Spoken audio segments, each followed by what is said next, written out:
Welcome to the next installment of my video lecture series for International Economics. And in this particular video lecture, I'm going to be taking a look at week number 4 and just giving you a little bit of an overview of how you should approach the week. So in this week, week number 4, we're doing chapter 6, and we have a case study form that is due this week. As always, remember that your homework assignments, you are allowed 3 attempts per question. Also, make sure you use the question help drop-down menu. This is available while you're doing the homework assignment. So if you're having difficulty with a particular question, you can use this to help you walk through problems. Or if it's a multiple choice question, it will take you to the e-text so that you can easily review and read the chapter, the part of the chapter again that is relevant to that particular question. So make sure you avail yourself of that and avail yourself of the attempts that you're allowed on the homework. As always, this should read chapter 4, so make sure you remember that. If you're unsatisfied with your first attempt on the chapter 4, the week number 4 quiz, make sure you use that question help drop-down menu while you're reviewing the quiz. Make sure that you are looking at the questions that you got wrong and use that to help you review the material necessary to answer that question. And as always, since we're only looking at chapter 6 here, when you're looking at the questions you got wrong on the quiz, make a note of any type of pattern that exists. Is there a particular section that was difficult for you? So you can use the study plan for that section as it is updated with information with your performance.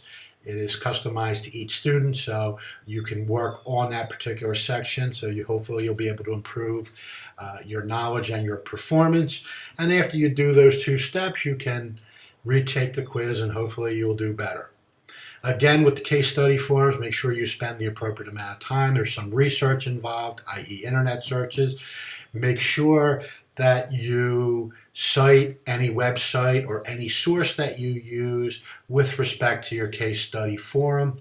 As always, create a draft of your post before you actually post it. And as I said previously, with this draft, I recommend that you let it sit for a little time after you've finished your draft.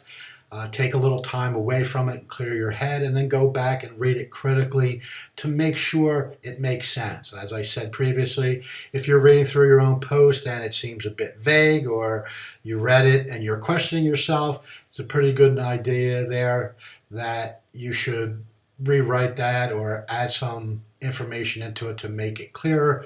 As always, submit earlier in the week because, as I said, with the case study forums, things are graded holistically. I take a look at the amount of work it looks like that you put into it, how well you answered the question, if you are making sense with respect to your post, if you're writing things that run counter to economic theory, etc. And remember that I will be giving you feedback, so after you submit it, I will read it and post comments and questions related to your post. You will receive a grade at that time, and then if you go back and take into account the comments or address the concerns I had with your forum post, you can improve your grade for that forum post. So make sure you submit earlier in the week. As I said previously, I would prefer that the latest that you submit your initial forum, case study forum post is on a Friday. That will allow enough time for me to read it, give you feedback, and then for you to make adjustments to your post in order to improve your grade for the case study form.